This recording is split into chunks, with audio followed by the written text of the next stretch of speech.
नमस्कार, मैं हूं आपके साथ मोनिका गुप्ता और आप देख रहे हैं हर खबर हरियाणा। हमारा खास बुलेटिन मेरा गांव मेरा देश में आपका स्वागत है। चलिए रुक करेंगे इस वक्त की बड़ी खबर का। बड़ी खबर आ रही है चंडीगढ़ से। बड़ी खबर, दिलबाग सिंह को बड़ी जिम्मेदारी दी गई है। कृषि विपणन बोर्ड करनाल के जोनल प्रशासक हैं और उनको बड़ी जिम्मेदारी दी गई। शाहबाद चीनी मिल के बने प्रबंधक। इस वक्त की ये बड़ी और अहम जानकारी, दिलबाग सिंह को बड़ी जिम्मेदारी दी गई है। शाहबाद चीनी मिल के बने हैं प्रबंधक निदेशक, कृषि विपणन बोर्ड करनाल के जोनल प्रशासक हैं और अब उन्हें ये बड़ी जिम्मेदारी दी गई। चंडीगढ़ से बड़ी खबर, दिलबाग सिंह को बड़ी जिम्मेदारी दी गई है।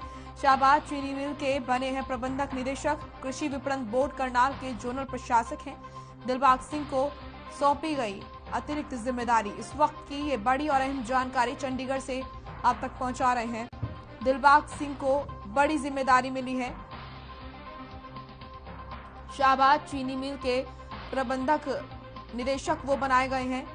कृषि विपणन बोर्ड करनाल के जोनल प्रशासक हैं वो।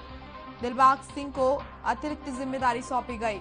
इस वक्त की ये बड़ी और अहम खबर, चंडीगढ़ से ये बड़ी खबर आ रही है। दिलबाग सिंह को बड़ी जिम्मेदारी सौंपी गई है। शाहबाद चीनी मिल के बने प्रबंधक निदेशक, कृषि विपणन बोर्ड करनाल के जोनल प्रशासक हैं।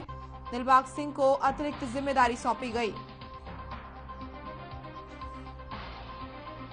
तो ये बड़ी और अहम खबर आपके सामने चंडीगढ़ से। दिलबाग सिंह को बड़ी जिम्मेदारी दी गई है। उन्हें शाहबाद चीनी मिल का प्रबंधक निदेशक बनाया गया। दरअसल कृषि विपणन बोर्ड करनाल के जोनल प्रशासक हैं दिलबाग सिंह। दिलबाग सिंह को सौंपी गई अतिरिक्त जिम्मेदारी। इस वक्त की ये बड़ी और अहम खबर, चंडीगढ़ से ये बड़ी खबर आ रही है। दिलबाग सिंह को बड़ी जिम्मेदारी दी गई है। उन्हें शाहबाद चीनी मिल का प्रबंधक निदेशक बनाया गया है। कृषि विपणन बोर्ड करनाल के जोनल प्रशासक हैं वो और दिलबाग सिंह को अतिरिक्त जिम्मेदारी सौंपी गई है। अब उन्हें शाहबाद चीनी मिल का प्रबंधक निदेशक बनाया गया है। इस वक्त की ये बड़ी और अहम खबर, दिलबाग सिंह को बड़ी जिम्मेदारी मिली है। उन्हें शाहबाद चीनी मिल का प्रबंधक निदेशक बनाया गया। कृषि विपणन बोर्ड करनाल के जोनल प्रशासक हैं। दिलबाग सिंह को अतिरिक्त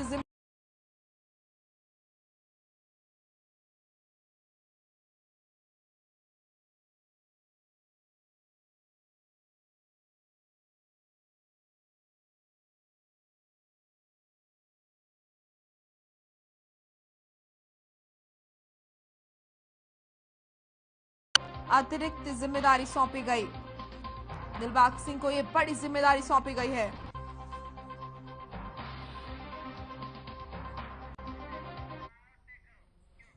चलिए गुरुग्राम का रुख करेंगे। बड़ी खबर आ रही है जहां पर कोरोना का बम फूटा है। आपको बता दें कि यहां पर लगातार मामले बढ़ रहे हैं। गुरुग्राम से इस वक्त की ये बड़ी खबर आ रही है। साइबर सिटी में फूटा कोरोना बम। आपको बता दें कि 24 घंटे में 1447 नए मामले सामने आए हैं और लगातार मामले बढ़ते हुए नजर आ रहे हैं। रफ्तार जो है कोरोना की वो अब तेज होती हुई नजर आ रही है। संक्रमण लगातार अपने पैर पसार रहा है और इसी का नतीजा है कि अब जो मामले हैं 24 घंटे में 1447 नए मामले सामने आए हैं। साइबर सिटी में कोरोना बम फूटा। 24 घंटे में 1447 नए मामले सामने आए हैं। इस वक्त की ये बड़ी और अहम जानकारी आपके सामने। आपको बता दें कि गुरुग्राम में साइबर सिटी में कोरोना बम फूटा है। 24 घंटे में इतनी बड़ी संख्या में नए मामले सामने आए हैं। 1447 नए मामले सामने आए हैं कोरोना के और इससे पता चलता है कि कोरोना की जो रफ्तार है वो कितनी तेज हो चुकी है।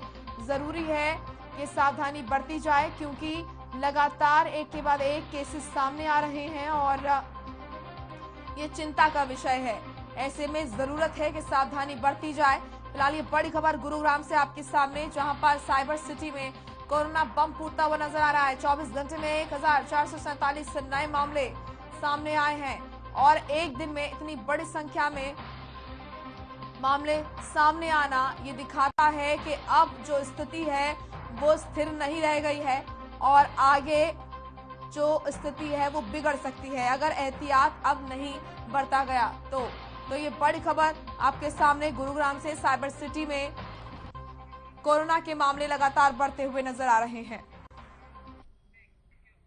वहीं सीएम मनोहर लाल ने प्रदेश के किसानों को सौगात दी है, जिसके चलते सोलर वाटर पंपिंग स्कीम के तहत यहां पर आपको बता दें कि किसानों को सोलर पंप मिलेंगे। वहीं सीएम मनोहर लाल ने कहा कि सरकार सौर ऊर्जा से चलने वाले पंप लगा रही है। पहले चरण में 50,000 पंप लगेंगे। वहीं सीएम मनोहर लाल ने कहा कि हर क्षेत्र को पानी देना सरकार की प्राथमिकता है, जिसके चलते सरकार सूक्ष्म सिंचाई पर जोर दे रही है।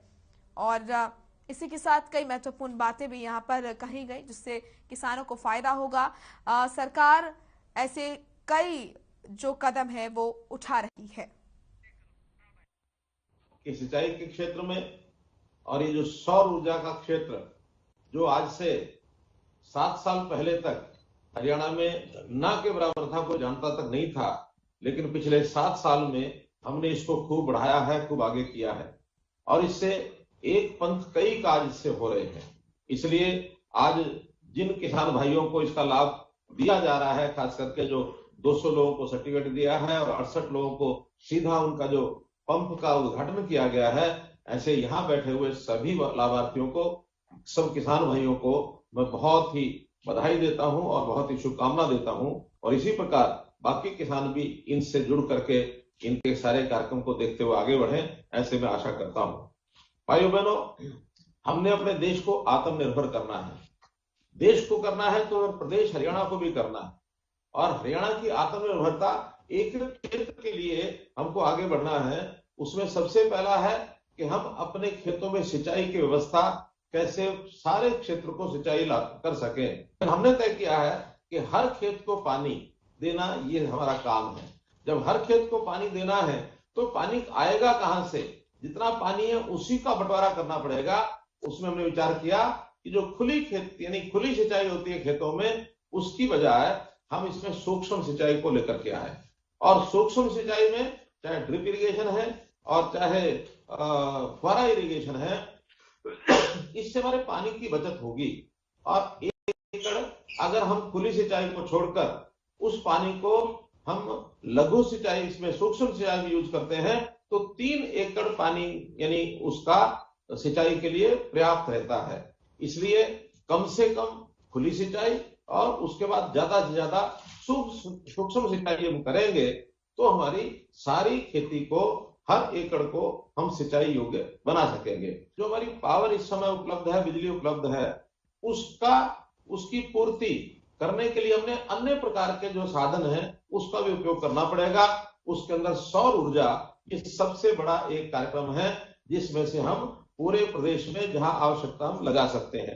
तो ये सौर ऊर्जा से चलने वाला ये जो सारा प्रोजेक्ट है सिंचाई का, खेतों का, इसको बढ़ा रहे हैं। अभी पिछले 7 साल में हमने 25,897 सोलर पंप लगाए हैं। आगे हमारा 13,800 सोलर पंप पर और काम चल रहा है। टारगेट हमारा 50,000 सोलर पंप का है। ये पहले चरण में 50,000 है। 50,000 पूरा होने के बाद और हम आगे बढ़ाएंगे तो इसको बहुत तीव्र गति से हम आगे कर रहे हैं। इसका हमने कैसे उपयोग करना है, कैसे इसको सोलर पंप के लिए आगे बढ़ना है, इसकी जानकारी के लिए हमने 2 पुस्तकें, एक पुस्तक इसका विमोचन किया है यूजर गाइड और इसी प्रकार से हैंडबुक और उपयोगकर्ता की पुस्तिका, ये 2 पुस्तकें हिंदी अंग्रेजी में हमने जो है आज उसका भी विमोचन किया है। ये हम अपने डिप्टी कमिश्नर साहबान को कहेंगे कि किसानों को अधिक से अधिक इसका बंटवारा करें ताकि लोगों को पता लग सके कि हम सोलर ऊर्जा को किस प्रकार से हम कर सकते हैं। हम अगर सोलर पंप पर ज्यादा जाएंगे तो ये बिजली की सब्सिडी भी कम होगी और साथ में जो 3 लाख ट्यूबवेल जो लगाए जाते हैं डीजल पर चलने वाले, अगर उनको भी हम शिफ्ट करते हैं तो किसान का डीजल का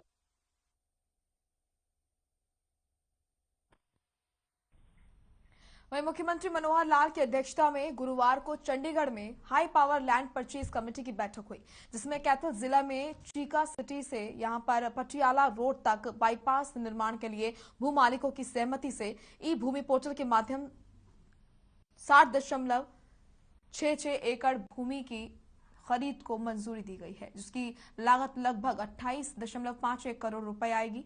मुख्यमंत्री ने वीडियो कॉन्फ्रेंसिंग के माध्यम से संबंधित जिला उपायुक्तों के साथ HPLPAC की बैठक की अध्यक्षता करते हुए कहा कि भू मालिकों की सहमति से दी गई भूमि खरीदने के बाद प्रस्तावित परियोजनाओं के क्रियान्वयन में तेजी लाई गई।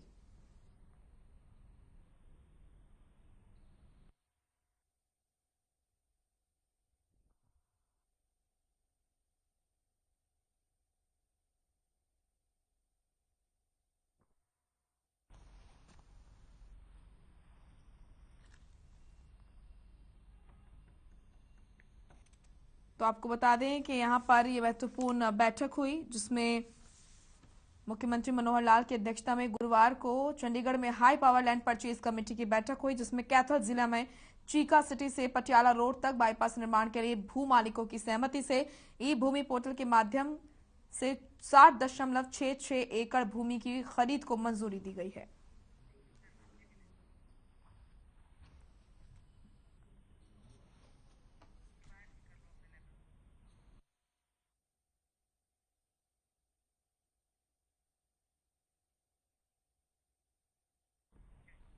वहीं फिरोजपुर झिरका के राजकीय कन्या वरिष्ठ माध्यमिक विद्यालय में 15 से 18 साल के बच्चों के लिए स्वास्थ्य विभाग ने वैक्सीनेशन कैंप का आयोजन किया, जिसमें 100 से ज्यादा बच्चों को वैक्सीन लगाई गई।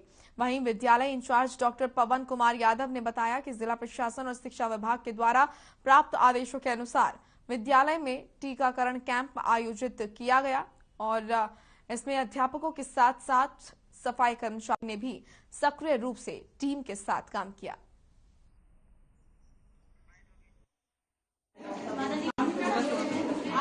आज हमारे विद्यालय में जिला प्रशासन और स्वास्थ्य विभाग की तरफ से कोरोना वैक्सीनेशन कैंप का आयोजन किया गया, जिसमें बच्चों ने बड़े उत्साह के साथ में भाग लिया है।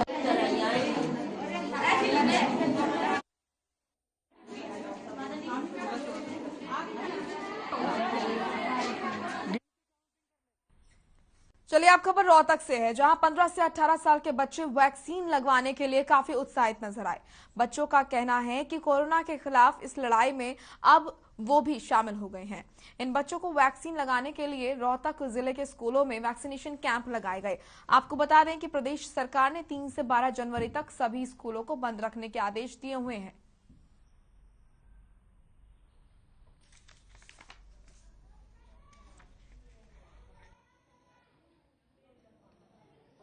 गवर्नमेंट ने कहा है कि अब 15 से लेकर 17 साल तक के सभी बच्चों को वैक्सीन लगवानी है और इस आदेश के अनुसार आज हमारे स्कूल में वैक्सीनेशन कैंप लगाया गया, जिसमें मैंने भी सक्सेसफुली मैंने भी अपने आप को वैक्सीनेट करवाया है और मैं खुश हूँ। पहले डर लग रहा था वैक्सीन लगवाने से, लेकिन अब सब कुछ नॉर्मल है और मैं खुश हूँ एक जिम्मेदार सिटीजन होने के नाते कि मेरा भी कोरोना की इस लड़ाई में देश के साथ योगदान है। सर 15 से 18 तक के बच्चों के लिए सरकार ने वैक्सीनेशन कैंप लगाया है स्कूल में और डॉक्टर्स की एक टीम को भेजा है बच्चों को वैक्सीनेट करने के लिए।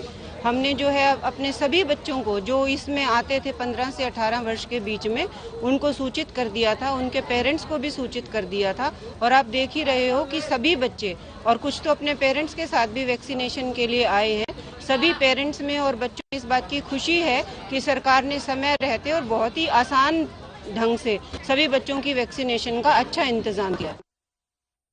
वहीं झज्जर के सरकारी अस्पताल में कोरोना वैक्सीन को लेकर प्रबंधन मुस्तैद नजर आ रहे हैं। आपको बता दें कि यहां पर वैक्सीन लगवाने के लिए आने वाले लोगों को मास्क लगाना अनिवार्य है और सोशल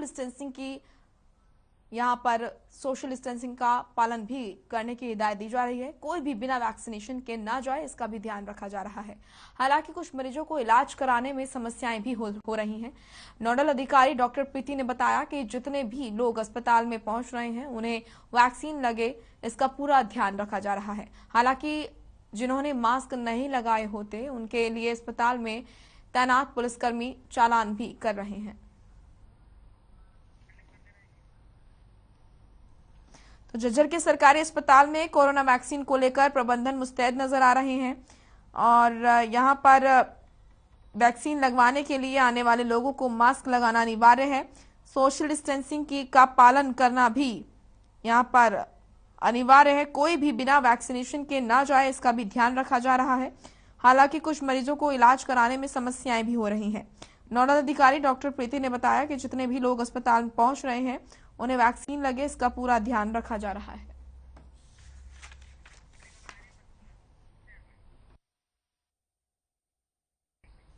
चलिए रुक करेंगे बड़ी खबर का। पंचकुला से बड़ी खबर आ रही है, इस वक्त की बड़ी खबर का रुख करेंगे। तो पंचकुला से है बड़ी खबर, 285 नए मामले आए हैं सामने। बड़ी और अहम जानकारी, 85 पुरुष और 77 महिलाएं शामिल हैं। 162 मरीज पंचकुला के हैं नागरिक। 470 संक्रमितों को किया गया आइसोलेट। 30 संक्रमित अस्पताल में भर्ती हैं। बड़ी और अहम खबर, इस वक्त की बड़ी खबर पंचकुला से 285 नए मामले सामने आए हैं। 85 पुरुष और 77 महिलाएं शामिल हैं इसमें। 162 मरीज पंचकुला के नागरिक हैं, तो वहीं 470 संक्रमितों को आइसोलेट किया गया है। 30 संक्रमित अस्पताल में भर्ती हैं। लगातार प्रदेश में मामले बढ़ते हुए नजर आ रहे हैं और यहां पर रफ्तार तेज करता हुआ कोरोना नजर आ रहा है, पैर पसारता हुआ नजर आ रहा है। और इसी बीच ये बड़ी खबर पंचकुला से, जहां पर बड़ी संख्या में लोग कोरोना पॉजिटिव पाए गए हैं। 285 नए मामले सामने आए हैं कोरोना के। 85 पुरुष और 77 महिलाएं इसमें शामिल हैं। वहीं अंबाला कैंट के बस स्टैंड पर सरकार के आदेशों की जमकर धज्जियां उड़ाई जा रही हैं। प्रदेश में कोरोना के केस लगातार बढ़ने की वजह से सरकार ने यहां पर कड़े फैसले लेने शुरू कर दिए हैं। अब सार्वजनिक स्थानों पर बिना मास्क और वैक्सीनेशन सर्टिफिकेट के एंट्री पर बैन लगा दिया है। लेकिन अंबाला कैंट में बसों में लोग बिना मास्क बैठे नजर आए। कहीं भी किसी को कोई रोक टोक करना यहां पर करता नजर नहीं आया। एक बस परिचालक से जब इस बारे में बात की तो उसने कहा कि हमारे पास कोई आदेश नहीं आए। हालांकि जब इस पर बस अड्डा इंचार्ज से बात की गई तो उन्होंने कहा कि सभी को इसके बारे में बताया गया है। अगर ऐसा कोई कह रहा है तो गलत कह रहा है।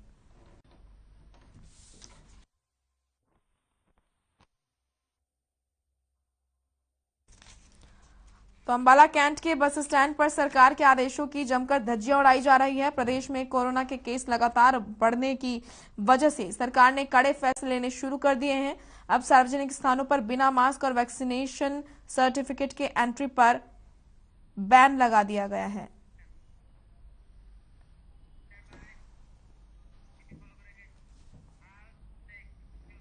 हरियाणा में कोरोना के बढ़ते प्रकोप के चलते अब कुरुक्षेत्र जिले पर भी यहां पर इसको रेड जोन बना दिया गया है। इसके चलते नए नियम लागू किए गए हैं। आवश्यक सेवाओं को छोड़कर सभी दुकानें, मॉल और बाजार शाम 6 बजे तक खोलने की अनुमति रहेगी। आगामी 12 जनवरी की सुबह 5 बजे तक महामारी अलर्ट सुरक्षित हरियाणा की अवधि लागू रहेगी। सभी सिनेमाघर, थिएटर और मल्टीप्लेक्स, स्पोर्ट्स कॉम्प्लेक्स, स्टेडियम और स्विमिंग पूल बंद रहेंगे।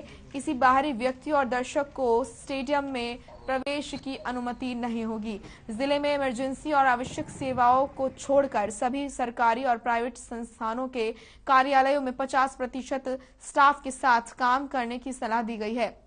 जिले में बार और रेस्टोरेंट 50% सीटिंग क्षमता के साथ ही संचालित होंगे।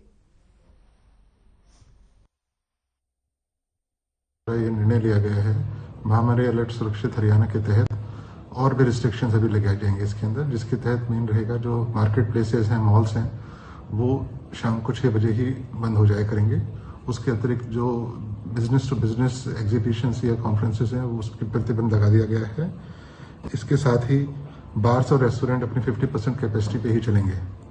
और मैं ये भी बताना चाहूँगा कि जो हमारे एसेंशियल सप्लाईज हैं, जिस तरह दूध है, दवाई है, उनकी दुकानें 24 घंटे खुली रह सकती हैं। जी सर, मैं ये भी अपील करना चाहूँगा कि सरकार के नियमानुसार अब पब्लिक प्लेसेस में जो नॉन वैक्सीनेटेड व्यक्ति हैं उनकी एंट्री पूर्णतः प्रतिबंधित कर दी गई है। और मेरी अपील यही रहेगी कि हर पात्र व्यक्ति, अब तो 15 साल से 18 साल का एज ग्रुप भी उसमें आ गया है, वो वैक्सीन जरूर लगवाए ताकि वो खुद भी बचा रहे और दूसरों को भी बचा के रहे। चलिए अब खबर झज्जर से है। झज्जर जिला प्रशासन कोरोना के नए वेरिएंट ओमिक्रॉन को लेकर मुस्तैद नजर आ रहा है। हालांकि प्रशासन ने इसे चिंता का विषय बताया है, इसीलिए उन्होंने लोगों से अपील करते हुए कहा है कि वैक्सीन की दोनों डोज जल्द से जल्द लगवाएं ताकि अपना और अपने परिवार का बचाव किया जा सके। जिला उपायुक्त पूनिया ने कहा कि बिना मास्क और बिना वैक्सीनेशन सर्टिफिकेट के किसी को भी सार्वजनिक स्थानों और सरकारी संस्थानों में प्रवेश की अनुमति नहीं है।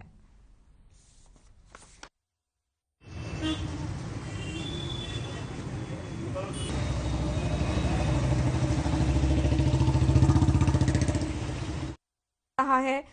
हालांकि प्रशासन ने इसे लेकर चिंता भी जताई है, चिंता का विषय इसे बताया। इसलिए उन्होंने लोगों से अपील करते हुए कहा है कि वैक्सीन की दोनों डोज जल्द से जल्द लगवाएं।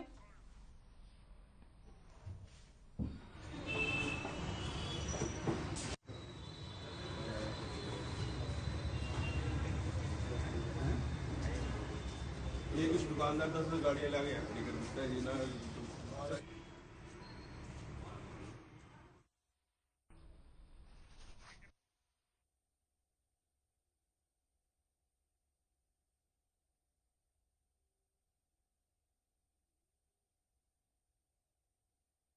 सिरसा में एसडीएम ने निरीक्षण किया।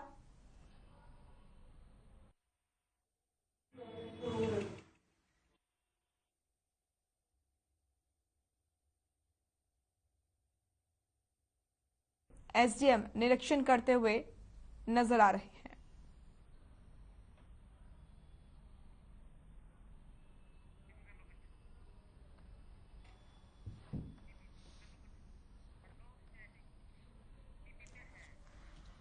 तो कोरोना के बढ़ते मामलों को देखते हुए स्वास्थ्य विभाग और सरकार की तरफ से कई हिदायतें जारी की गई हैं। इन हिदायतों में ये कहा गया कि स्कूल कॉलेजेस के साथ कोचिंग इंस्टीट्यूट भी बंद रहेंगे, लेकिन सिरसा एसडीएम को सूचना मिली है कि शहर में कई कोचिंग इंस्टीट्यूट खुले हुए हैं, जिसके बाद उन्होंने कोचिंग इंस्टीट्यूट का निरीक्षण किया तो कई कोचिंग इंस्टीट्यूट को खुला पाया, जिसके बाद एसडीएम ने इंस्टीट्यूट संचालक को जमकर फटकार लगाई और इसके साथ ही इंस्टीट्यूट को खाली भी करवाया गया।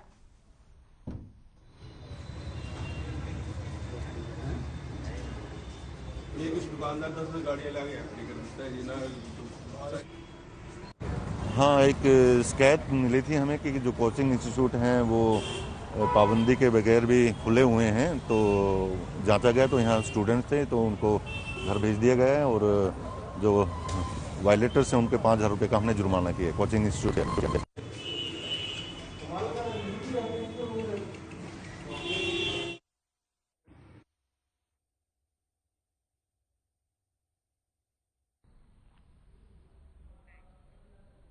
वहीं रेवाड़ी के गांव रतनथल की माटी का लाल जम्मू कश्मीर के लेह लद्दाख में हुए ब्लास्ट में शहीद हो गया। शहीद शमशेर सिंह चौहान सूबेदार मेजर के पद पर तैनात थे, जो बंकर में यहां पर सिगड़ी फटने की वजह से ब्लास्ट में शहीद हुए। जवान के पार्थिव शरीर को शुक्रवार को उसके पैतृक गांव लाया जाएगा। जवान की शहादत की खबर से गांव का माहौल गमगीन है। पैतृक गांव में ही जवान का होगा अंतिम संस्कार। चलिए फिलहाल इस बुलेटिन में इतना ही। आप देखते रहिए हर खबर हरियाणा। नमस्कार।